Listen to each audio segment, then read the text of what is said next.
नमस्कार आप सभी को। सभी उपस्थित हो जाएं जिससे चर्चा को आगे बढ़ाया जा सके।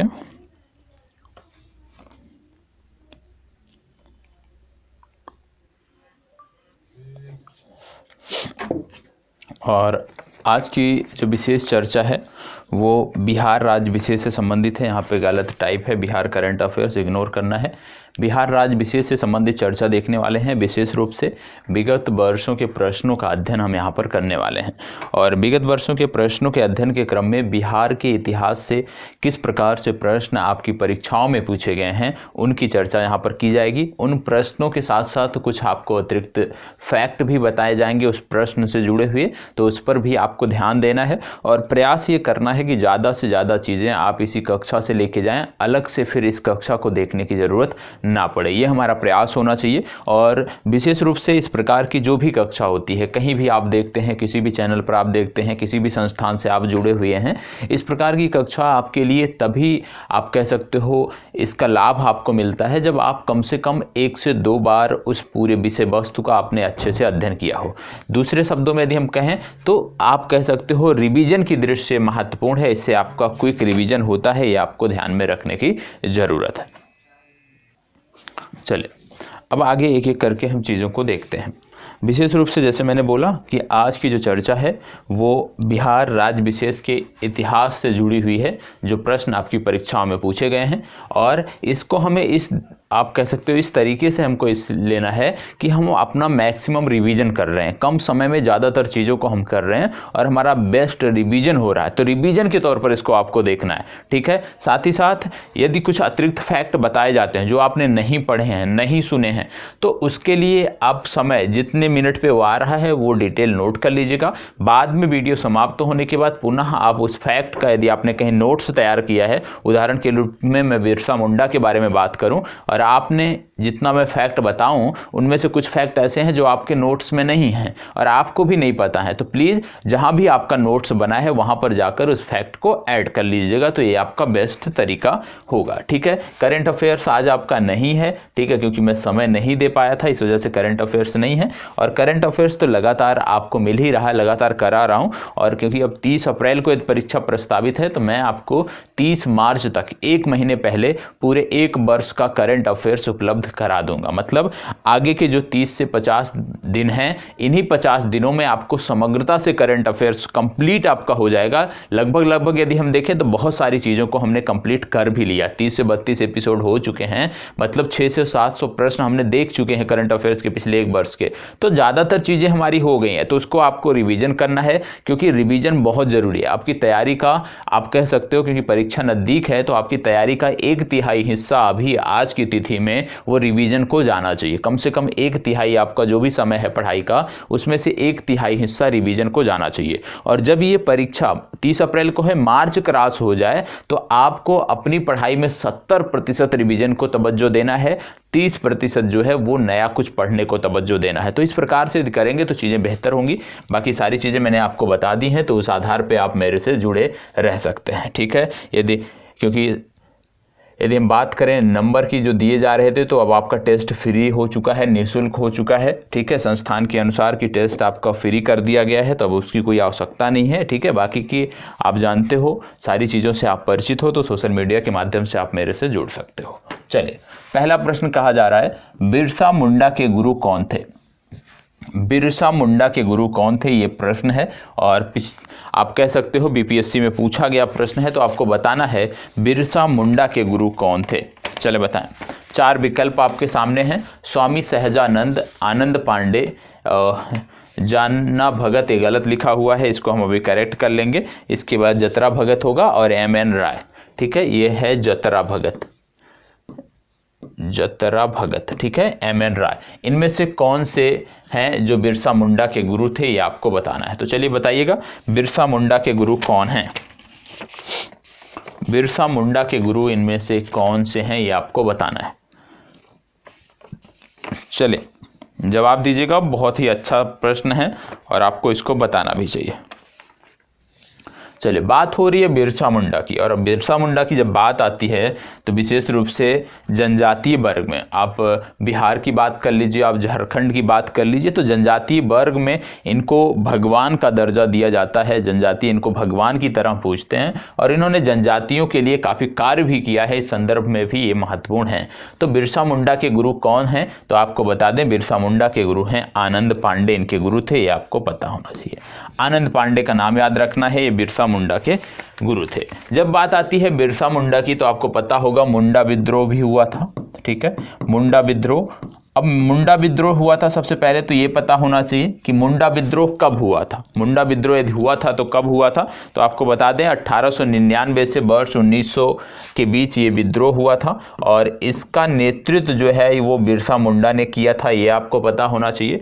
दूसरी बात, जब बिरसा मुंडा की बात आती है तो बिरसा मुंडा के जो अनुयायी थे, क्योंकि वो जो है सिंह बोंगा नामक देवता की पूजा करते थे, ये भी आपको पता होगा। सिंह बोंगा नामक देवता की पूजा जो है वो बिरसा मुंडा के अनुयायी किया करते थे, ये भी आपको पता होगा। साथ ही साथ यह भी पता होगा कि ये जो मुंडा विद्रोह हुआ था इसका उद्देश्य जो है वो आर्थिक, राजनैतिक और आप कह सकते हो कि धार्मिक भी था। तो जो बिरसा मुंडा विद्रोह था इसके आर्थिक कारण भी थे, राजनैतिक कारण भी थे और कहीं ना कहीं इसके धार्मिक कारण भी थे, यह भी आपको पता होना चाहिए। मुंडा विद्रोह के बाद यदि हम बात करें तो यहाँ पे कुछ अन्य विद्रोह भी हुए हैं, जैसे चेरो विद्रोह हो गया, कोल विद्रोह हो गया, भूमिज विद्रोह हो गया, संथाल विद्रोह हो गया। कौन कौन से? सबसे पहले चेरो विद्रोह आपका आता है, चेरो विद्रोह। चेरो विद्रोह के बाद आपको बिहार में देखने को मिलता है कोल विद्रोह, ठीक है, ये इनका क्रम भी आपको पता होना चाहिए। कोल विद्रोह, कोल विद्रोह के बाद यदि हम बात करें तो आपको भूमिज विद्रोह देखने को मिलता है। तो कम से कम इनके बारे में भी आपको जानकारी होनी चाहिए। भूमिज विद्रोह हो गया। भूमिज विद्रोह के बाद जो चौथा आपको देखने को मिलता है वो है संथाल विद्रोह, और संथाल विद्रोह के बाद जो पांचवा महत्वपूर्ण है वो है ताना भगत आंदोलन, इसको भी आपको याद रखना है, ठीक है, ताना भगत आंदोलन, ठीक है, ताना भगत आंदोलन, इसको भी आपको याद रखना है। अब ये जो प्रमुख विद्रोह हैं बिहार के, जैसे चेरो विद्रोह, कोल विद्रोह, भूमिज विद्रोह, संथाल और ताना भगत आंदोलन, इन सब के बारे में आपको जानकारी होनी चाहिए। सबसे पहले यदि हम बात करें चेरो विद्रोह के, तो चेरो विद्रोह का जो नेतृत्व किया था वो भूषण सिंह ने किया था, ये आपको पता होना चाहिए। शिव प्रसाद सिंह ने किया था और भूषण सिंह और शिव प्रसाद सिंह के नेतृत्व में जो विद्रोह था विशेष रूप से वर्ष 1800 से लेकर 1802 के बीच चलाया गया था, या 1800 से लेकर 1802 के बीच में ये विद्रोह हुआ था, ये आपको पता होना चाहिए। तो प्रत्येक विद्रोह से जुड़े हुए जो लोग हैं वो आपकी परीक्षाओं के लिए महत्वपूर्ण हैं, उनके बारे में आपको जानकारी होनी चाहिए। इसी के बाद कोल विद्रोह आपका आता है। कोल विद्रोह में यदि हम बात करें तो आप जानते हो बुद्धो भगत हो गए, सिंह रॉय हो गए, इनका नाम आता है, प्रमुख रूप से बुद्धो भगत को जाना जाता है। तो आपको याद रखना है बुद्धो भगत, इसके संदर्भ में, कोल विद्रोह के संदर्भ में। कोल विद्रोह कब हुआ था यदि हम बात करें तो कोल विद्रोह 1831 से 1832 के बीच हुआ था, ये आपको पता होना चाहिए। इसके बाद आता है भूमिज विद्रोह, तीसरा महत्वपूर्ण आप कह सकते हो विद्रोह है शुरुआती चरण का, भूमिज विद्रोह। भूमिज विद्रोह की यदि हम बात करें तो गंगा नारायण सिंह ने इसका नेतृत्व किया था, यह आपको पता होना चाहिए। दूसरी बात आती है कि यह विद्रोह कब हुआ था, इसके संदर्भ में यदि हम बात करें तो 1832 से 1833 के बीच में यह विद्रोह हुआ था, यह भी आपको पता होना चाहिए।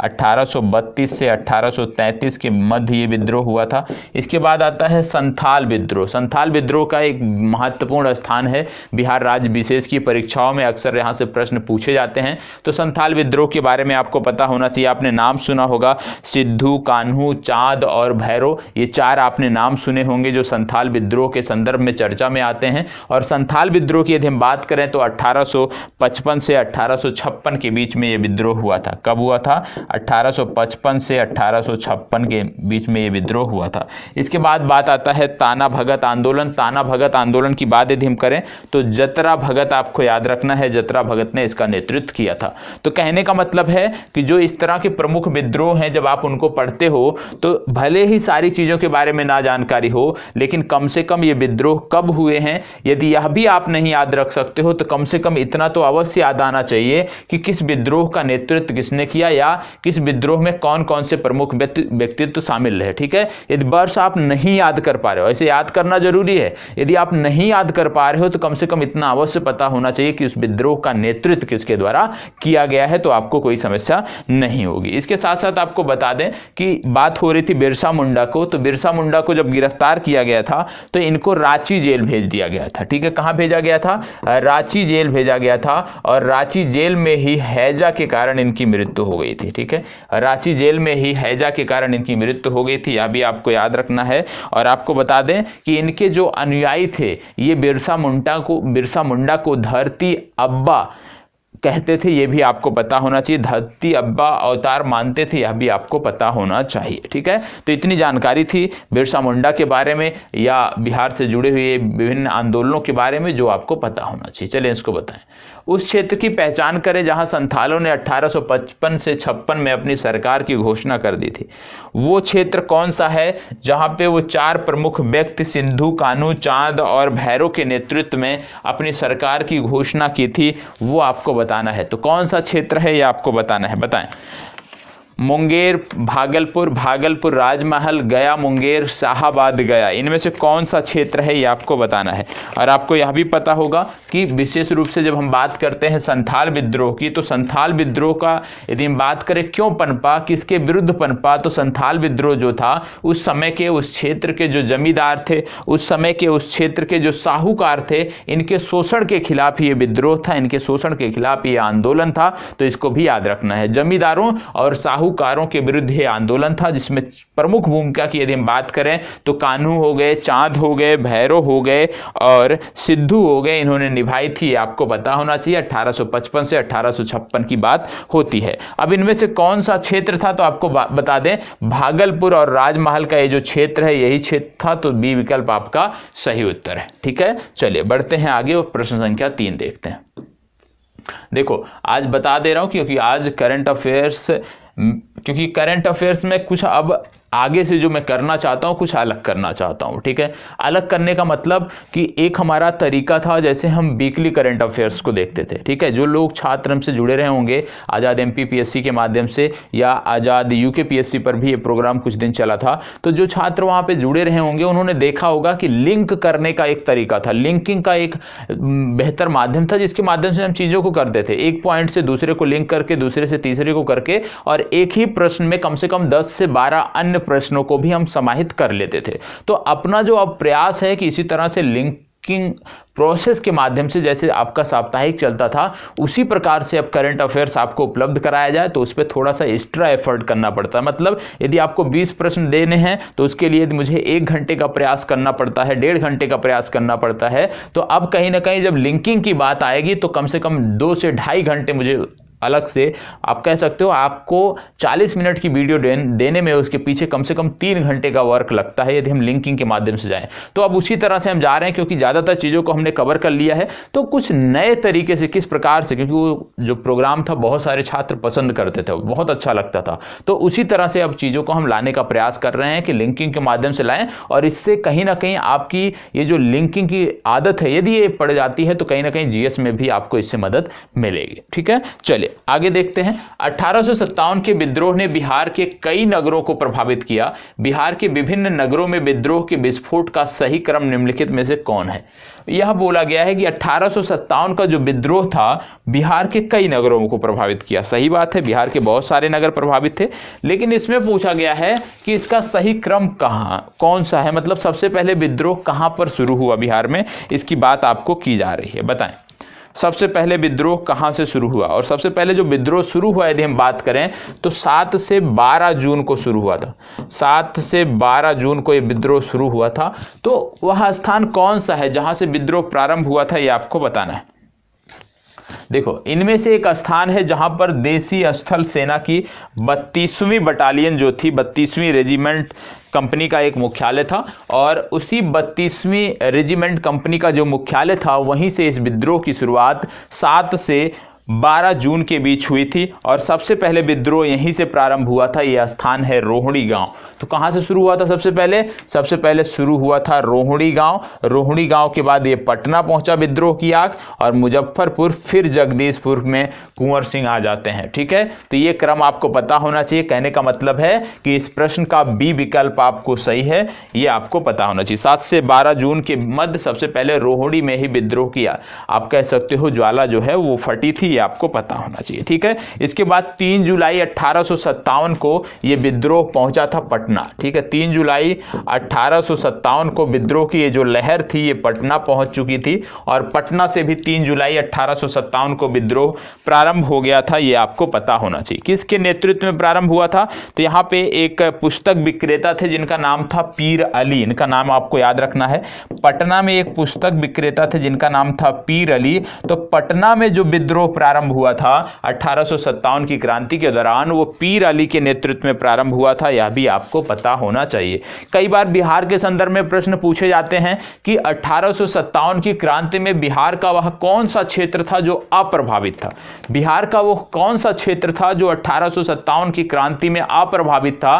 तो यहां पे याद रखना है कि वो जो क्षेत्र था वो है मुंगेर। बिहार का जो मुंगेर क्षेत्र है ये 1857 की क्रांति में अप्रभावित था, इसको भी याद रखना है। मतलब मुंगेर क्षेत्र में 1857 की जो क्रांति हुई थी उसका विस्तार देखने को नहीं मिलता है, उसका प्रसार देखने को नहीं मिलता है। तो ये आपको स्पष्ट जो है ये याद आना चाहिए। इसके केंद्र की यदि हम बात करें, इस विद्रोह का केंद्र क्या था? तो आरा हो गया, दानापुर हो गया, पटना हो गया, पटना के साथ साथ मुजफ्फरपुर हो गया, ये इस विद्रोह के केंद्र थे, ये आपको पता होना चाहिए। यदि आपसे प्रश्न बन जाए कि राष्ट्रीय स्तर पर यदि हम बात करें, तो हम बिहार के संदर्भ में हम बात कर रहे हैं 1857 की क्रांति की।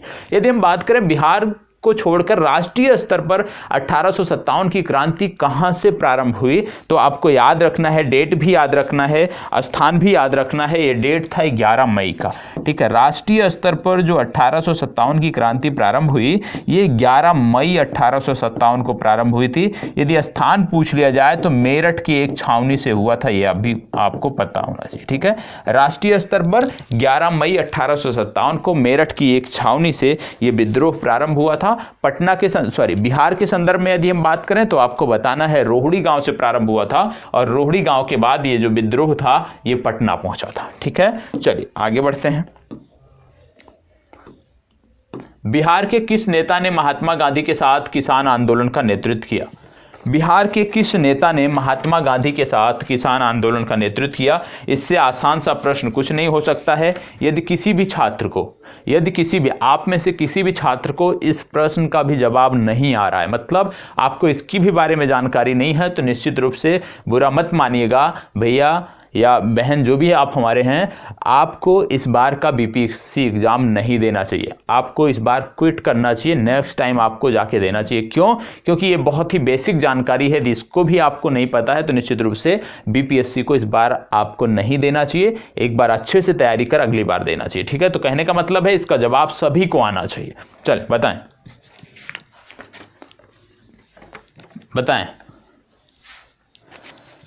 बिहार के किस नेता ने महात्मा गांधी के साथ किसान आंदोलन का नेतृत्व किया? बाबा रामचंद्र, राजेंद्र प्रसाद, राजकुमार शुक्ल, रफ़ी अहमद किदवई, इनमें से कौन सा नाम है ये आपको पता होना चाहिए।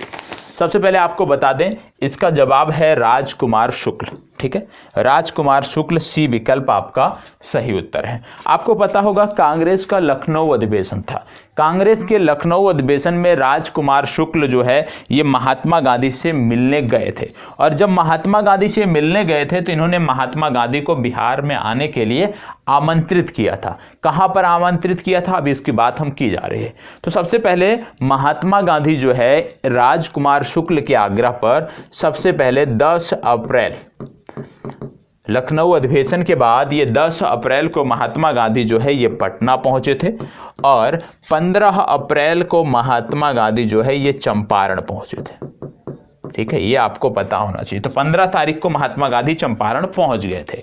तो चंपारण पहुंचे थे। अब चंपारण का इतिहास क्या है इस संदर्भ में यदि हम देखें महात्मा गांधी से जुड़ा हुआ, तो आपको पता है 3 कठिया पद्धति के खिलाफ वहां पे किसानों में रोष था, किसानों का शोषण किया जा रहा था नील की खेती के माध्यम से। तो किसानों को 3 कठिया पद्धति से आप कह सकते हो स्वतंत्र कराने के लिए, तिनकठिया प्रथा के विरोध में महात्मा गांधी जो है वो चंपारण पहुंचे थे राजकुमार शुक्ल के आग्रह पर। यह भी आपको पता होना चाहिए, ठीक है। और आपको बता दें कि ये जो तिनकठिया व्यवस्था थी, ये जो तिनकठिया पद्धति थी, ये जो तिनकठिया शोषणकारी प्रणाली थी, इसका यदि हम बात करें इसका चित्रण, तो नील दर्पण नामक एक पुस्तक है, याद रखिएगा, नील दर्पण नामक एक पुस्तक है जिसमें किया गया है। और ये जो नील दर्पण नामक पुस्तक है, इसके लेखक की यदि हम बात करें तो इसके लेखक हैं दीनबंधु मित्र।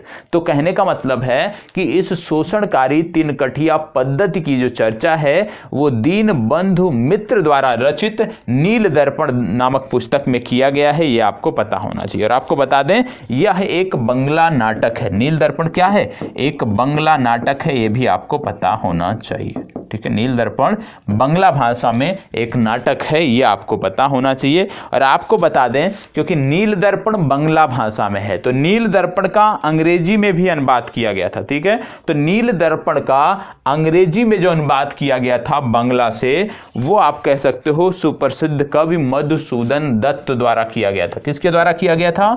मधुसूदन दत्त, ठीक है।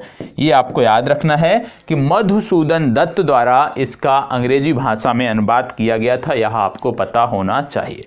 तो कहने का मतलब है कि महात्मा गांधी राजकुमार शुक्ल के बुलावे पर, जब राजकुमार शुक्ल लखनऊ अधिवेशन में, कांग्रेस के लखनऊ अधिवेशन में पहुंचे, तो यहां से महात्मा गांधी से मुलाकात कर इन्होंने तिनकठिया पद्धति के बारे में बताया, किसानों की समस्याओं के बारे में बताया और महात्मा गांधी को चंपारण आने का आग्रह किया। महात्मा गांधी ने आग्रह का आप कह सकते हो स्वीकार करते हुए 10 अप्रैल को ये पहुंचते हैं पटना और 15 अप्रैल को महात्मा गांधी चंपारण पहुंच जाते हैं और जहां पर चंपारण सत्याग्रह प्रारंभ करते हैं। और तिनकठिया पद्धति के विरुद्ध ये सत्याग्रह था। और इस तिनकठिया पद्धति या इस आप कह सकते हो शोषणकारी प्रथा का जो चित्रण है वो नीलबंधु मित्र द्वारा जो है अपने नील दर्पण में किया गया है, यह आपको पता होना चाहिए। इसका चित्रण दीनबंधु मित्र द्वारा अपने नील दर्पण में किया गया है, यह आपको पता होना चाहिए। और नील दर्पण एक बंगला नाटक है और इसका अंग्रेजी में भी अनुवाद किया गया। और नील दर्पण बंगला नाटक का जो अंग्रेजी में अनुवाद किया गया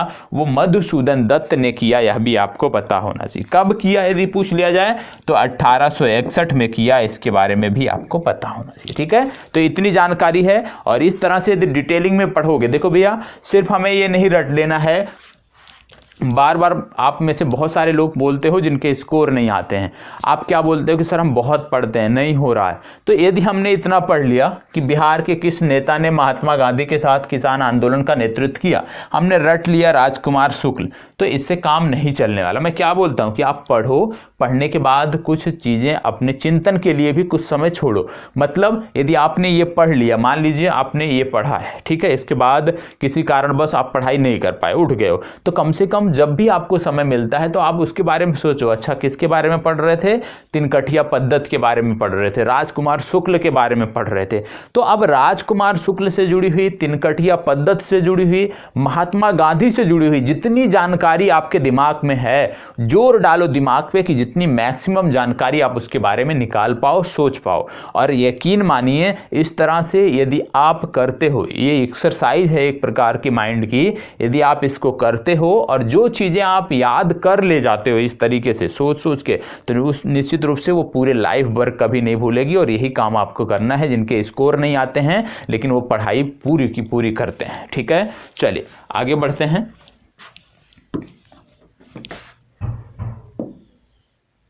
बिहार के सुप्रसिद्ध संत सैफुद्दीन मनेरी का संबंध सूफियों के किस संप्रदाय से है? बिहार के सुप्रसिद्ध संत सैफुद्दीन मनेरी का संबंध सूफियों के किस संप्रदाय से है, आपको बताना है। सूफियों के किस संप्रदाय से इनका संबंध है, ये आपको बताना है। 4 संप्रदाय दिए हुए हैं, चिश्ती, सुहरावर्दी, फिरदौसी और कुरबी, ठीक है। इनमें से किस संप्रदाय से है ये आपको बताना है। चलो, इनमें से किस संप्रदाय से है, इन चारों में से किस संप्रदाय से है ये आपको बताना है। तो आपको बता दें ये जो संप्रदाय है यदि हम इसकी बात करें तो ये फिरदौसी संप्रदाय से संबंधित हैं। किससे? फिरदौसी। इसको बताएं। मध्यकाल में बिहार शरीफ का नगर महत्वपूर्ण रहा। मध्यकाल में बिहार शरीफ का नगर महत्वपूर्ण रहा। किस संदर्भ में? व्यापार केंद्र के रूप में, विद्या केंद्र के रूप में, प्रशासनिक केंद्र के रूप में, धार्मिक केंद्र के रूप में। मतलब ये जो बिहार शरीफ है, बिहार शरीफ नगर जो है, ये मध्यकाल के समय में किस संदर्भ में चर्चा में था? अच्छा प्रश्न है, बताएं किस संबंध में ये चर्चा में था? बिहार शरीफ की बात हो रही है, बताएं। अच्छा प्रश्न है, जवाब सबके आने चाहिए। चले, बिहार शरीफ की बात हो रही है, जवाब सबके आने चाहिए, आप सभी को जवाब देना है। बताएं। देखो, बात हो रही है बिहार शरीफ की, और बिहार शरीफ की जब हम बात करते हैं, मध्यकाल में जब हम इसकी बात करते हैं, तो बौद्ध धर्म का ये प्रमुख केंद्र रहा है। बिहार शरीफ मध्यकाल में बौद्ध धर्म का प्रमुख केंद्र रहा है। तो एक तो यहाँ से जवाब मिल गया कि धार्मिक केंद्र के रूप में ये विख्यात था, धार्मिक केंद्र के रूप में ये जाना जाता था। मतलब 4 संख्या सही है। अब 4 कहाँ कहाँ है? डी वाले में भी है, सी वाले में भी है, और कहीं 4 नहीं है। कहने का मतलब हो गया कि बी विकल्प और ए विकल्प आपके हो गए बाहर। मतलब सी और डी में से अब एक कोई सही होने वाला है। इसके साथ साथ आप जानते होंगे, एक नाम आपने सुना होगा, ओदंतपुरी महाविहार। ओदंतपुरी महाविहार। ओदंतपुरी महाविहार आपको कहाँ पे देखने को मिलता है? तो आपको बता दें, ओदंतपुरी जो महाविहार है वही आपको बिहार शरीफ में देखने को मिलता है। ठीक है। बिहारों की अत्यधिक संख्या, बौद्ध बिहारों की अत्यधिक संख्या होने के कारण ही इस क्षेत्र का नाम तुर्कों ने बिहार रखा था। यह भी आपको पता होना चाहिए, क्योंकि इस क्षेत्र में बहुत ज़्यादा की संख्या में बौद्ध बिहार होते थे। और जब तुर्क आक्रमणकारी यहाँ पे आए, जब तुर्क यहाँ पर आए, तो उन्होंने इन्हीं बौद्ध बिहारों की संख्या के आधार पर, इनकी बहुलता के आधार पर इसका नाम बिहार रख दिया था। यह भी आपको पता होना चाहिए। अभी मैंने आपको बताया है ओदंतपुरी महाविहार। क्या कोई बता सकता है कि ओदंतपुरी ये जो महाविहार है, इसकी स्थापना, या ओदंतपुरी विश्वविद्यालय है, ओदंतपुरी महाविहार हो गया, ओदंतपुरी विश्वविद्यालय हो गया, इसकी स्थापना किसने की? ओदंतपुरी विश्वविद्यालय की स्थापना किसके द्वारा की गई? पूछा जाने वाला प्रश्न है। बताएं किसके द्वारा की गई?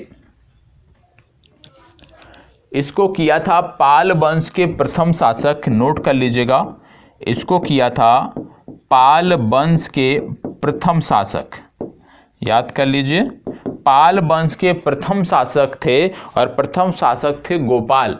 तो पाल वंश के प्रथम शासक गोपाल द्वारा ये किया गया था, ये आपको पता होना चाहिए। ठीक है, पाल वंश के प्रथम शासक गोपाल द्वारा। ठीक है, चलिए आगे बढ़ते हैं और अगला प्रश्न देखते हैं। और सॉरी, इसका भी जवाब देना बाकी है, तो आपको बता दें, बिहार शरीफ जो है ये एक तो विद्या के केंद्र के रूप में, क्यों? क्योंकि वहाँ पे ओदंत बिहार, आप कह सकते हो ओदंतपुरी विश्वविद्यालय था, उसके कारण जाना जाता था। दूसरा बिहारों के कारण, तो विद्या के केंद्र के कारण और धार्मिक केंद्र के कारण जाना जाता था। 2 और 4, डी विकल्प इसका सही उत्तर है। बिहार में अलग प्रांत के लिए आंदोलन, जिसके परिणाम स्वरूप वर्ष 1911 में बिहार और उड़ीसा के नए प्रांत का निर्माण हुआ, इसका नेतृत्व किसने किया था? मतलब बंगाल को बिहार और उड़ीसा से अलग करने के लिए जो आंदोलन हुआ, उसका नेतृत्व किसने किया था, ये आपको बताना है। तो बताएं इसका नेतृत्व किसने किया था? जब बिहार और उड़ीसा एक अलग प्रांत के रूप में अस्तित्व में आए, तो इसका नेतृत्व किसने किया था, यह आपको बताना है। सच्चिदानंद सिन्हा, अनुग्रह नारायण सिंह, या जेबी कृपलानी, या बिरसा मुंडा, इनमें से कौन से नाम सही हैं आपको बताना है। बताएं। बहुत ही महत्वपूर्ण है, और यहाँ से कई सारे फैक्ट मैं बताऊंगा, उसको भी आपको नोट करना है, क्योंकि कहीं ना कहीं आपकी परीक्षाओं में वो फैक्ट मददगार साबित होंगे। बताएं इन चारों में से कौन सा सही है? देखो, इसका सही उत्तर है सच्चिदानंद सिन्हा। क्या उत्तर सही है? सच्चिदानंद सिन्हा।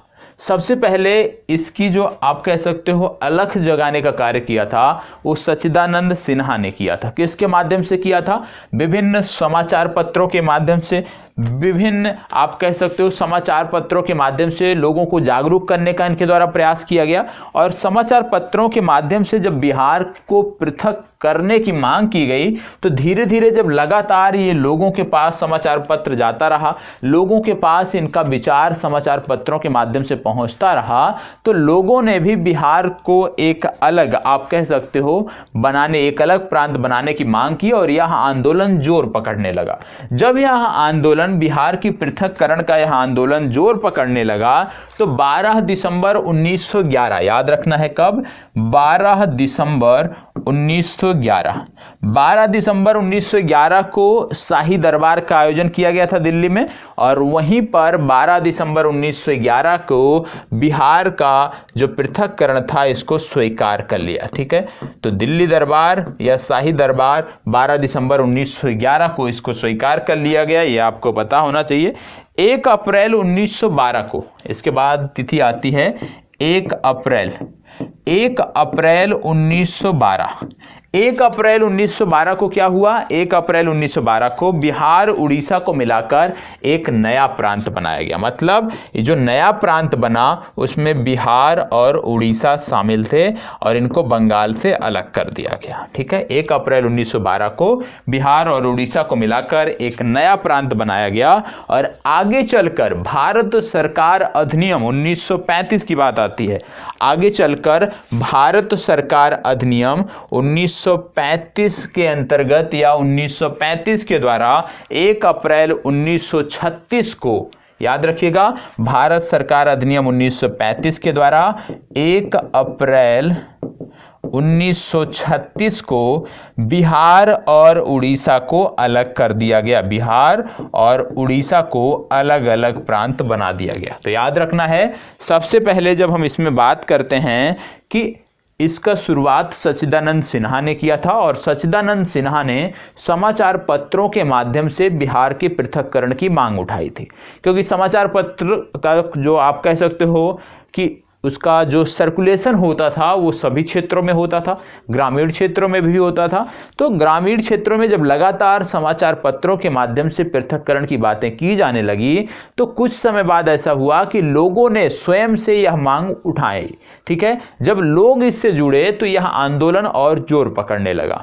आंदोलन जब जोर पकड़ने लगा तो उसके बाद जो ब्रिटेन की सरकार थी, ब्रिटिश सरकार थी, ब्रिटिश गवर्नमेंट जो थी, उन्होंने यह माना 12 दिसंबर 1911 को कि अब हम बिहार और उड़ीसा को बंगाल से पृथक कर देते हैं। 12 दिसंबर 1911 को स्वीकार किया गया। 1 अप्रैल 1912 को बिहार और उड़ीसा को मिलाकर एक अलग प्रांत की स्वीकृति दे दी गई। ठीक है, एक अलग प्रांत के रूप में अस्तित्व में आ गए। फिर बात आती है वर्ष 1935 की। वर्ष 1935 की जब बात करते हैं तो भारत सरकार अधिनियम जो है वो 1935 के अंतर्गत, भारत शासन अधिनियम 1935 के अंतर्गत 1 अप्रैल 1936 को बिहार और उड़ीसा को अलग अलग प्रांतों के रूप में स्वीकृति दी गई। तो कहने का मतलब है बिहार सबसे पहले जब अलग हुआ था तो बिहार और उड़ीसा को मिलाकर एक प्रांत बनाया गया था, वो आपको पता हो गया। बाद में भारत सरकार अधिनियम 1935 के माध्यम से किस प्रकार से बिहार को उड़ीसा से अलग करके एक नया प्रांत बनाया गया, उसको भी आपने समझ लिया है। तो इतनी जानकारी यदि आपको पता है, ये डेट आपको पता है, तो निश्चित रूप से आपको मदद मिलेगी इस तरह से कोई भी प्रश्न आएगा तो। बिहार दिवस का क्या महत्व है जो हर साल 22 मार्च को मनाया जाता है?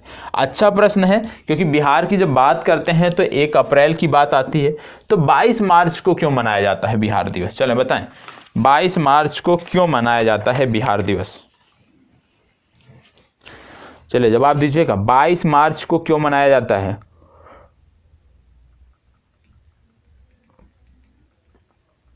चलें, 22 मार्च को ही क्यों मनाया जाता है? जवाब दीजिएगा।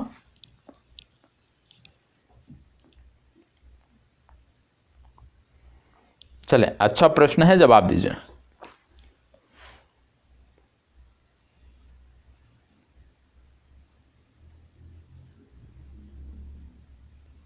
चलिए, सबसे पहली बात आपको बता दें, वर्ष 1912 की बात है।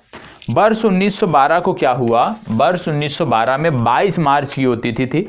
जब 22 मार्च की तिथि को बिहार को बंगाल प्रेसिडेंसी से अलग कर एक नए राज्य के रूप में अस्तित्व में लाया गया। ठीक है, और बिहार को पहले मगध के नाम से जाना जाता था। तो 22 मार्च को हम क्यों मनाते हैं? 22 मार्च को इसलिए मनाते हैं कि सबसे पहले 22 मार्च को ही बंगाल प्रेसिडेंसी से बिहार अलग हुआ था और बिहार एक स्वतंत्र राज्य के रूप में अस्तित्व में आया था, इसलिए हम 22 मार्च को बिहार राज्य दिवस के रूप में मनाते हैं। ठीक है, चलिए आगे बढ़ते हैं।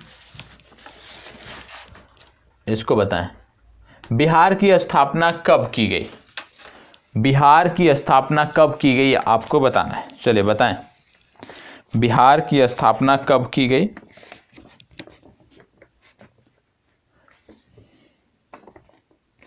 बिहार की स्थापना कब की गई?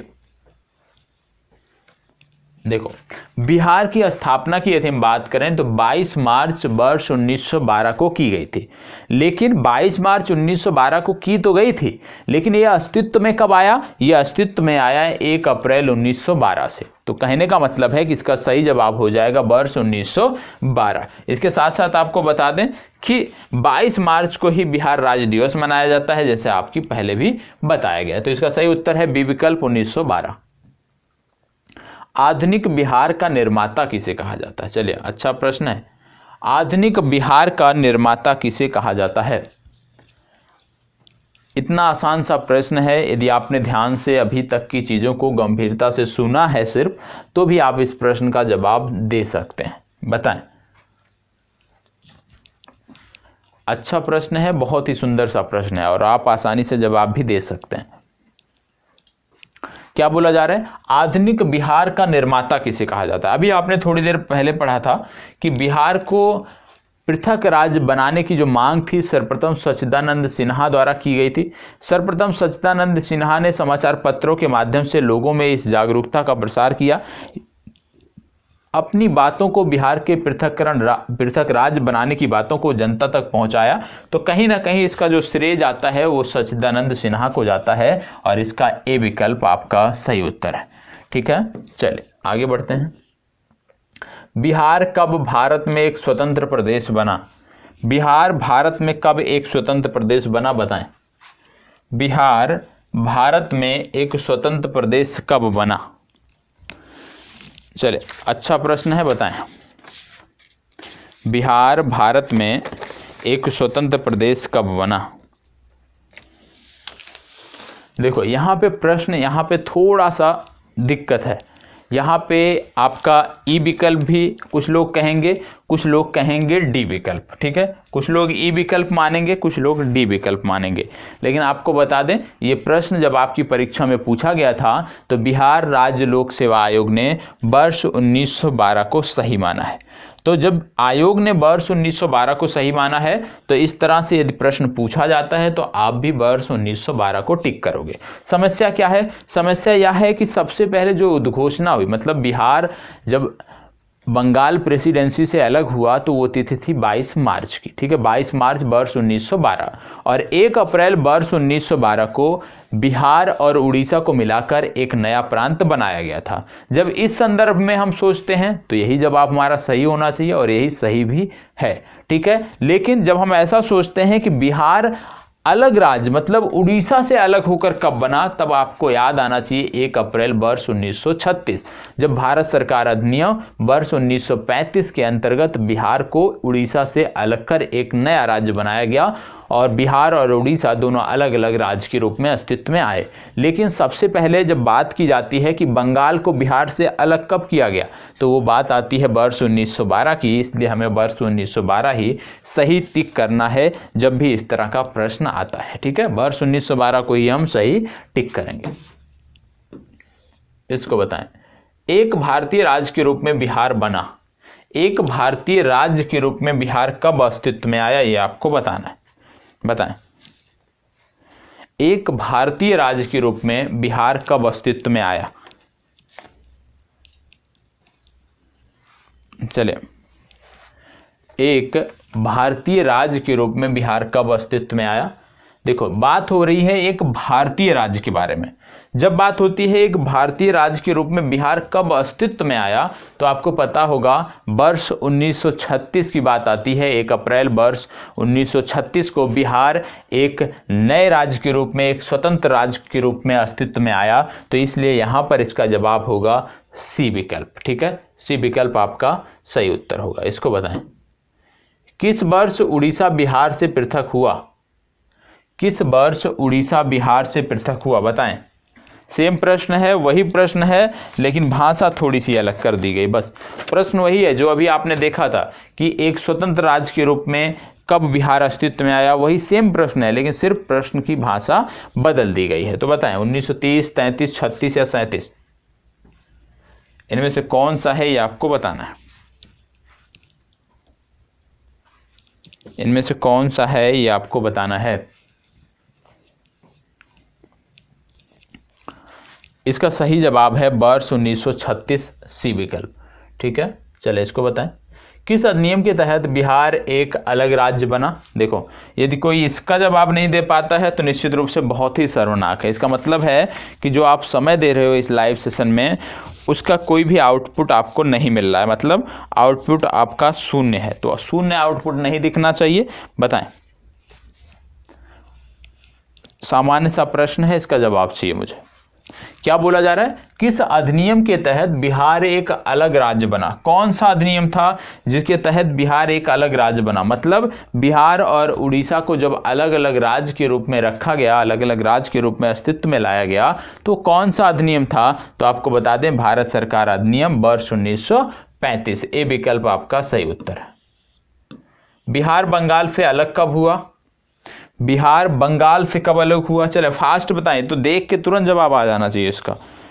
बिहार बंगाल से अलग कब हुआ? 22 मार्च को इसकी उद्घोषणा हुई थी वर्ष 1912 में, और 1 अप्रैल वर्ष 1912 में ये अस्तित्व में आ गया था। तो इसका जवाब सी विकल्प होगा। कहने का मतलब है कि यहां से कई सारे प्रश्न पूछे गए हैं। सिर्फ और सिर्फ क्या पूछा गया प्रश्नों में कि बिहार बंगाल से कब अलग हुआ, या बंगाल जो है बंगाल प्रेसिडेंसी से बिहार को अलग कब किया गया, बिहार उड़ीसा से कब अलग हुआ, या किस अधिनियम के अंतर्गत उड़ीसा से अलग हुआ। तो इस तरह के प्रश्न पूछे गए हैं। इनको आप, मतलब कहने का मतलब है ये टॉपिक सिर्फ और सिर्फ यदि 10 मिनट आप दे दोगे तो यहाँ के सभी प्रश्न आपके हमेशा हमेशा के लिए तैयार हो जाएंगे। और ये लाइव सेशन में आप चीज़ों को ध्यान से सुन रहे हो तो आपके लिए बहुत ही बेहतर है, बहुत ही मददगार है। ज़्यादातर प्रयास यही करना चाहिए हम सभी को कि इसी क्लास से ही ज़्यादातर चीज़ें आप लेकर जाएं। ठीक है, चलें। ब्रिटिश शासन के दौरान बिहार को एक अलग प्रांत का दर्जा किस वर्ष प्राप्त हुआ? ब्रिटिश शासन के अंतर्गत बिहार को एक अलग प्रांत का दर्जा कब प्राप्त हुआ, यह आपको बताना है। चलिए जवाब दीजिएगा। ब्रिटिश शासन के दौरान बिहार को एक अलग प्रांत का दर्जा कब प्राप्त हुआ? 1905, 1912, 1936, 1946, कब प्राप्त हुआ यह आपको बताना है। चलिए जवाब दीजिएगा। क्या बोला जा रहा है? ब्रिटिश शासन के दौरान बिहार को एक अलग प्रांत का दर्जा कब प्राप्त हुआ? ब्रिटिश शासन के दौरान बात की जा रही है, याद रखिएगा। यहाँ पे ब्रिटिश शासन के दौरान बात की जा रही है, इसका मतलब है वर्ष 1912। ठीक है, चलिए आगे बढ़ते हैं। बंगाल और बिहार में भूमि पर किराएदारों के अधिकार को बंगाल किरायादारी अधिनियम द्वारा कब स्वीकार किया गया? बताएं। एक बार यह भी प्रश्न पूछा गया है तो इसको भी हमें देखना चाहिए। क्या बोला जा रहा है? बंगाल और बिहार में भूमि पर किराएदारों के अधिकार को बंगाल किरायादारी अधिनियम द्वारा कब स्वीकार किया गया? तो आपको बताना है वर्ष 1868, 1881, 1885, 1893। इस तरह के प्रश्न बहुत कम पूछे जाते हैं, लेकिन हमें फिर भी, क्योंकि हम तैयारी कर रहे हैं तो इस तरह के प्रश्नों के लिए भी हमें तैयार रहना होगा। और इसका सही उत्तर है वर्ष 1885। ठीक है, चलिए। 1909 के छोटा नागपुर कास्त अधिनियम ने रोक लगाई थी किस पर? 1908 के छोटा नागपुर कास्त अधिनियम ने किस पर रोक लगाई थी? वन उत्पाद के स्वतंत्र उपयोग पर, वनों के जलाने पर, बेठ बेगारों पर, या खुटकटी भूमि व्यवस्था पर? बताएं, इनमें से कौन सा सही है? वन उत्पाद के स्वतंत्र उपयोग पर, वनों को जलाने पर, बेठ बेगारों पर, या खुटकटी भूमि पर? छोटा नागपुर कास्त अधिनियम की बात हो रही है, बताएं। आपको पता होगा इसी अधिनियम के माध्यम से आदिवासियों को अपने भूमि का अधिकार भी मिला था, यह भी आपको पता होना चाहिए।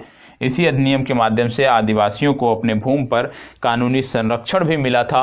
और यहाँ पे बात हो रही है बेट बेगारों की, और बेट बेगारों को बोलते हैं बालात श्रम। ठीक है, तो बालात श्रम पर रोक लगाने के लिए यह अधिनियम था, बालात श्रम पर इससे रोक लगी थी। साथ ही साथ आदिवासियों को अपनी भूमि पर कानूनी संरक्षण प्रदान किया गया था। ठीक है, चलिए इसको बताएं। मूल रूप से बिहार शब्द का अर्थ क्या है? अब इतना आसान सा प्रश्न यदि पूछा जाए आपकी परीक्षा में तो सबके सही होने चाहिए, और इस तरह के यदि आसान वाले प्रश्न आप गलत करते हो तो निश्चित रूप से आपको चुनौतियों का सामना करना पड़ेगा, क्योंकि ऐसे प्रश्न क्या हैं कि कोई भी गलत नहीं करेगा, और आप यदि गलत करते हो तो आप बहुत पीछे छूट जाओगे। ठीक है, बताएं मूल रूप से बिहार शब्द का अर्थ क्या है? बिहार शब्द का अर्थ क्या है? अभी मैंने आपको बताया था एक प्रश्न के संदर्भ में, तो बिहार शरीफ की जब चर्चा हुई थी कि बिहार का जो अर्थ है वो है कहीं ना कहीं बौद्ध मठों से संबंधित है या बौद्ध विहारों से संदर्भित है। अब बात हो रही है बौद्धों की, तो आपको बता दें बौद्ध ग्रंथ की जब हम बात करते हैं, सबको पता ही होगा। ठीक है, बौद्ध ग्रंथ की जब बात करते हैं तो 3 ग्रंथ सामने आते हैं। ये तीनों कौन कौन से हैं इसके बारे में आपको पता होना चाहिए। विनय पिटक हो गया, सुत्त पिटक हो गया और अभिधम्म पिटक हो गया। ये तीनों के तीनों आपको पता होना चाहिए। विनय पिटक, सुत्त पिटक और अभिधम्म पिटक, ये तीनों के तीनों आपको पता होना चाहिए। ये 3 के 3 बौद्ध ग्रंथ हैं। जब बात आती है बौद्ध ग्रंथों की तो आपको पता होगा बौद्ध संगीतियां भी हुई हैं। 4 प्रमुख बौद्ध संगीतियां आपको याद रखनी होती हैं। जैसे जब हम बात करें प्रथम बौद्ध संगीति की, और जब बौद्ध संगीति की आप बात करते हो, क्योंकि यहाँ से प्रश्न बनते हैं, तो आपको 2 चीज़ अवश्य याद रखना चाहिए। एक तो स्थान आपको याद रखना चाहिए कि किस स्थान पर हुआ था। दूसरा आपको याद रखना चाहिए कि शासक कौन सा था, इसके बारे में भी आपको पता होना चाहिए। ये दोनों चीज़ तो कंपलसरी है जो आपको पता होना चाहिए। प्रथम बौद्ध संगीति की बात करें तो राजगृह में हुआ था, राजगृह की सप्तपर्णी गुफा में हुआ था। शासक की यदि हम बात करें तो प्रथम बौद्ध संगीति का जो आयोजन किया गया था उस दौरान शासक था अजातशत्रु। तो अजातशत्रु के शासन काल में इसका आयोजन किया गया था, ये आपको पता होना चाहिए। और यदि आप याद रख सकते हो, ठीक है, वैसे ज़रूरी है, लेकिन यदि नहीं याद रख पाते हो तो कम से कम ये 2 आपको अवश्य पता होना चाहिए। तीसरा क्या याद रखना चाहिए कि इस प्रकार की जो बौद्ध संगीतियां हुई उनका कुछ ना कुछ उद्देश्य था, तो कुछ ना कुछ परिणाम निकला है। तो प्रथम बौद्ध संगीति में ऐसा क्या हुआ था यह भी आपको पता होना चाहिए। तो आपको बता दें बुद्ध के उपदेशों का संकलन किया गया था। यहाँ पे क्या किया गया था? बुद्ध के उपदेशों का संकलन किया गया था, ये आपको याद रखना है, बुद्ध के उपदेशों का संकलन। तो प्रथम बौद्ध संगीति जो कि राजगृह की सप्तपर्णी गुफा में हुई अजातशत्रु के शासन काल में, यहां पर बुद्ध के उपदेशों का संकलन किया गया। दूसरी बौद्ध संगीति की यदि हम बात करें, द्वितीय बौद्ध संगीति, द्वितीय बौद्ध संगीति की बात करें तो इसी तरह से सबसे पहले हम स्थान देखेंगे। स्थान की यदि हम बात करें तो ये आपको देखने को मिलता है वैशाली में। शासक की यदि हम बात करें तो कालाशोक शासक था, ये आपको पता होना चाहिए, कालाशोक के शासनकाल के दौरान हुआ था। और इसमें क्या हुआ था यदि हम परिणाम की बात करें कि द्वितीय बौद्ध संगीति में क्या परिणाम निकला, तो बौद्ध धर्म 2 भागों में विभक्त हो गया था। क्या हुआ? बौद्ध धर्म 2 भागों में विभक्त हो गया था। ठीक है, 2 भागों में विभक्त हो गया था। और ये जो दोनों भाग हैं यह भी आपको पता होना चाहिए। एक का नाम है अस्थविर, एक का नाम है महासांघिक। कौन कौन से? अस्थविर और दूसरा महासांघिक। ठीक है, तो इसको भी आपको याद रखना है कि द्वितीय बौद्ध संगीति में बौद्ध धर्म 2 भागों में बंट गया, अस्थविर और महासांघिक में, आपको पता होना चाहिए। फिर बात आती है तृतीय बौद्ध संगीति की। यहाँ पे मैंने आपको बोला है कि इसको ध्यान देना है। क्या मैंने बोला? 2 भागों में, इस पे आपको ध्यान देना है। तृतीय बौद्ध संगीति की हम बात करते हैं, और तृतीय बौद्ध संगीति की जब बात करते हैं तो इसी प्रकार से फिर हम देखेंगे शासक। तो तृतीय बौद्ध संगीति में जब हम शासक की बात करते हैं तो आपको आ जाते हैं अशोक, अशोक के शासनकाल में हुई थी। कहाँ पे हुई थी? पाटलिपुत्रा में हुई थी। तो पाटलिपुत्रा आपको याद रखना है। यदि हम बात करें कि इसमें क्या परिणाम निकला, तृतीय बौद्ध संगीति में क्या परिणाम निकला, तो तृतीय जो बौद्ध संगीति थी इसमें क्या था कि आपने देखा था बौद्ध ग्रंथ 3 देखा था आपने, सुत्त पिटक, विनय पिटक और अभिधम्म पिटक। तो यहाँ पे अभिधम्म पिटक को जोड़ा गया था। ठीक है, अभिधम्म पिटक को जोड़ा गया था, ये आपको पता होना चाहिए। इसके बाद चौथी बौद्ध संगीति हुई। चौथी बौद्ध संगीति की यदि हम बात करें तो आपको जम्मू कश्मीर पहुंचना पड़ेगा। चौथी बौद्ध संगीति कुंडलवन में हुई थी। कुंडलवन में हुई थी चौथी बौद्ध संगीति। किसके शासन काल में हुई थी यदि हम बात करें तो कनिष्क के शासन काल में हुई थी, ये आपको पता होना चाहिए। और यहाँ पर क्या हुआ ये आपके लिए महत्वपूर्ण है। यहाँ पर क्या हुआ, यहाँ पे जो बौद्ध धर्म था वह 2 भागों में बंट गया, 2 संप्रदायों में विभाजित हो गया। और एक शाखा कहने जाने लगी हीनयान और दूसरी शाखा कही जाने लगी महायान। तो याद रखिएगा, ये शब्द आपको याद रखना है। क्या, यहाँ पे बौद्ध धर्म जो है वो 2 संप्रदायों में बंट गया। ठीक है, 2 संप्रदायों में बंट गया। ठीक है, और यहां पे क्या था, द्वितीय बौद्ध संगीति में 2 भागों में बटा था। तो याद रखना है, बौद्ध धर्म से संबंधित यदि प्रश्न ऐसे बन जाए कि बौद्ध धर्म 2 संप्रदायों में कब बंट गया, तो आपको बताना है चतुर्थ बौद्ध संगीति के दौरान, जो कुंडलवन में कनिष्क के शासनकाल में हुई थी, जहां पे हीनयान और महायान में इनका बंटवारा हो गया, 2 संप्रदाय बन गए। यदि आपसे पूछ लिया जाए कहां पे 2 भागों में बट गए थे, तो स्थविर और महासांगिक ये 2 भाग बटे थे। ये द्वितीय बौद्ध संगीति के दौरान वैशाली में और एक कालाशोक के शासन काल में यह संगीति हुई थी। ठीक है, चलिए आगे बढ़ते हैं, इसको बताएं। 1866-67 के नील खेतीहरों के बिहार में हुए विद्रोह की पहचान करें। किस क्षेत्र में यह विद्रोह हुआ था यह आपको बताना है। और आप सभी जानते हैं कि इतना आसान सा प्रश्न कुछ हो ही नहीं सकता। बताएं किस क्षेत्र में यह विद्रोह हुआ था, किस क्षेत्र में यह विद्रोह हुआ था, यह आपको बताना है। बताएं ये विद्रोह कहाँ पे हुआ था। आप सब जानते हैं चंपारण की बात आती है, तो चंपारण कहाँ जुड़ा है, तीसरे में जुड़ा है। इसका मतलब क्या है, या तो तीसरा होगा या तो चौथा होगा। तो इसका सही जवाब है डी विकल्प, मुजफ्फरपुर और चंपारण। राजकुमार शुक्ल किस गांव से थे, चलिए बताएं। राजकुमार शुक्ल किस गांव से थे, और राजकुमार शुक्ल के ही बुलावे पर महात्मा गांधी यहाँ पर आए थे और लखनऊ अधिवेशन में इन्होंने जाकर मुलाकात की थी। और राजकुमार शुक्ल की बात करें तो मुरली भराहवा गांव से थे। ठीक है, ए विकल्प आपका सही उत्तर है। इसको बताएं, किसने दुखी आत्मा, दुखी हृदय जैसे 6 नामों के तहत लिखकर चंपारण के किसानों की दुर्दशा पर प्रकाश डाला। कहने का मतलब है दुखी आत्मा, दुखी हृदय कहकर किसने बिहार के जो किसान थे, चंपारण के किसान थे, उनकी व्यथा पर, उनके शोषण पर प्रकाश डाला। इसके बारे में बोला जा रहा है। ये कौन से थे ये आपको बताना है। बताएं, आपने सुना था पीर मोहम्मद मुनीस, तो इसका सही उत्तर है ए विकल्प, पीर मोहम्मद मुनीस। ठीक है, चलिए आगे बढ़ते हैं। इनमें से कौन बिहार का या के किसान नेता थे, इनमें से कौन से हैं जो बिहार के किसान नेता थे, आपको बताना है। 3 नाम दिए हुए हैं जिनमें सरदार वल्लभ भाई पटेल का भी नाम शामिल है।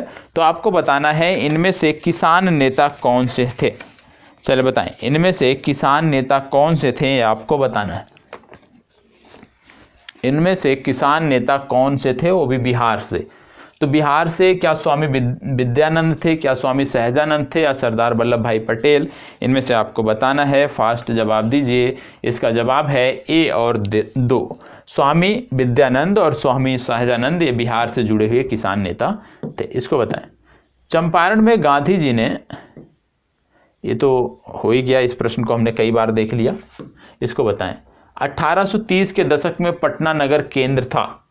1830 की बात यदि हम करें तो पटना नगर जो केंद्र था वो किसका था, किस संदर्भ में पटना नगर केंद्र था, ये आपको बताना है।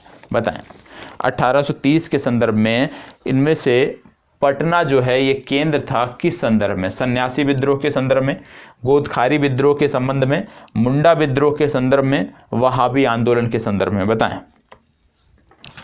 1830 के दशक में पटना किसका केंद्र था, ये आपको बताना है। चलिए फास्ट जवाब दीजिए। आपको बता दें, बात हो रही है पटना और 1830 के दशक की बात हो रही है। तो आपको बता दें, वहाबी आंदोलन जो था उसका केंद्र था पटना। और वहाबी आंदोलन क्या था? वहाबी आंदोलन विशेष रूप से आप कह सकते हो मुस्लिम समाज सुधार आंदोलन था, जिसके प्रवर्तक थे सैयद वहाब। इनका भी नाम आपको पता होना चाहिए और यह याद रखना है कि यह एक मुस्लिम समाज सुधार आंदोलन था।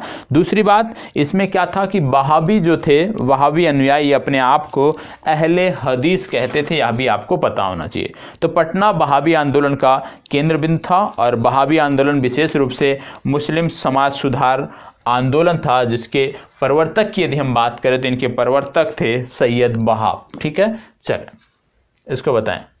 भागलपुर में नमक सत्याग्रह का नेतृत्व किसने किया? भागलपुर में नमक सत्याग्रह का नेतृत्व किसने किया, आपको बताना है। बताएं, भागलपुर में नमक सत्याग्रह का नेतृत्व किसके द्वारा किया गया? भागलपुर में नमक सत्याग्रह का नेतृत्व किसके द्वारा किया गया? चलिए जवाब दीजिएगा। भागलपुर में नमक सत्याग्रह का नेतृत्व किसके द्वारा किया गया? सबसे पहले आपको पता होगा सविनय अवज्ञा आंदोलन, क्योंकि कहीं ना कहीं ये जुड़ता है। सविनय अवज्ञा आंदोलन की यदि हम बात करें तो इसका जो प्रस्ताव था ये पंडित जवाहरलाल नेहरू द्वारा लाया गया था। कब लाया गया था? दिसंबर 1929 के कांग्रेस अधिवेशन में लाया गया था। यदि आपसे पूछ लिया जाए दिसंबर 1929 का कांग्रेस अधिवेशन कहाँ पर हुआ था, तो आपको बताना है कि लाहौर में हुआ था। मतलब लाहौर कांग्रेस अधिवेशन में पंडित जवाहरलाल नेहरू ने सविनय अवज्ञा का प्रस्ताव लाया था। इसके साथ साथ आपको पता होगा कि 12 मार्च वर्ष 1930 को महात्मा गांधी ने साबरमती आश्रम से अपने 78 अनुयायियों के साथ दांडी के लिए कूच किया था। इसके बाद महात्मा गांधी अप्रैल माह में 5 अप्रैल को 1930 को नमक कानून इन्होंने तोड़ा दांडी पहुंचकर अपने 78 अनुयायियों के साथ। और जैसे ही महात्मा गांधी ने दांडी में नमक कानून तोड़ा, उसी के बाद पूरे भारत में ये विद्रोह, आप कह सकते हो पूरे भारत में नमक कानून तोड़ा जाने लगा, नमक कानून तोड़ा जाना शुरू किया गया। और आपको बता दें कि एकमात्र जो 78 गांधी जी के सहयोगी थे जिन्होंने दांडी कूच किया था साबरमती तक, उसमें बिहार से संदर्भित भी एक व्यक्ति थे और इनका नाम आपको पता होना चाहिए। इनका नाम था गिरिवरधारी। ठीक है, इनका नाम आपको याद रखना है। क्या नाम था? गिरिवरधारी चौधरी। इनका नाम याद रख लीजिएगा, रट लीजिएगा। 78 अनुयायियों में से एकमात्र बिहार के थे जिनका नाम था गिरिवरधारी चौधरी, जिन्होंने महात्मा गांधी के साथ नमक कानून को तोड़ा था। ये आपको पता होना चाहिए। मतलब महात्मा गांधी के साथ जिन 78 अनुयायियों ने साबरमती से लेकर कूच किया था, उनमें से एक यह भी थे। इनका नाम पता होना चाहिए। बिहार में सविनय अवज्ञा आंदोलन की यदि हम बात करें तो बिहार में सविनय अवज्ञा सर्वप्रथम यदि हम बात करें तो चंपारण और सारण जिलों से प्रारंभ किया गया था। कहाँ से प्रारंभ किया गया था? चंपारण और सारण। तो यदि आपसे कभी पूछ लिया जाए कि बिहार में सविनय अवज्ञा कहाँ पर सर्वप्रथम प्रारंभ हुआ, तो चंपारण और सारण में सबसे प्रथम प्रारंभ किया गया। और यहाँ पे बात हो रही है कि किसने नेतृत्व किया था भागलपुर में, तो इनका नाम था महादेवलाल शरीफ। ठीक है, महादेवलाल शरीफ इनका नाम था, ये आपको याद रखना है। महादेवलाल शरीफ ने भागलपुर में नमक सत्याग्रह के दौरान उसका नेतृत्व किया था। ठीक है, चलिए आगे बढ़ते हैं। निम्नलिखित में से किस नगर में सूर्य मंदिर स्थित है? बताएं। सूर्य मंदिर अब कई जगहों पर बन रहा है। यहाँ बिहार के संदर्भ में बात हो रही है, तो बिहार में सूर्य मंदिर कहाँ स्थित है ये आपको बताना है। चलें, बिहार में सूर्य मंदिर कहाँ स्थित है ये आपको बताना है। बिहार में सूर्य मंदिर कहाँ स्थित है? कहाँ स्थित है? देव नामक स्थान पर स्थित है। सी विकल्प आपका सही उत्तर है। तो आज की जो आपकी चर्चा थी वो यहीं पे समाप्त होती है। ठीक है, कल 10 तारीख है। 10 तारीख को दिल्ली एनसीआर के क्षेत्रों में, जो आप कह सकते हो उत्तर प्रदेश के क्षेत्र हैं, उनमें चुनाव है, जिसके चलते कल आपका संस्थान बंद रहेगा। तो कल आपकी कक्षा नहीं हो पाएगी। कल के बाद से हम करंट अफेयर्स को नए तरीके से और आपके इस सेशन को प्रीवियस ईयर के या महत्वपूर्ण प्रश्नों की सीरीज को हम आगे बढ़ाएंगे, ठीक है। और याद रखिएगा कि फरवरी माह समाप्त होते होते, फरवरी माह के समाप्ति पर मार्च के प्रथम सप्ताह में आपको टॉपिक वाइज, सब्जेक्ट वाइज कुछ महत्वपूर्ण टॉपिक बता दिए जाएंगे जहां से लगातार प्रश्न बनते हैं। मतलब आपको उन टॉपिक को अवश्य पढ़ के जाना है, बाकी कुछ छूट गया है कोई बात नहीं, लेकिन परीक्षा से पहले उन टॉपिक को अवश्य पढ़ के जाना है। तो इसी प्रकार से हमारे साथ बने रहें। धन्यवाद, आप सभी का बहुत बहुत आभार।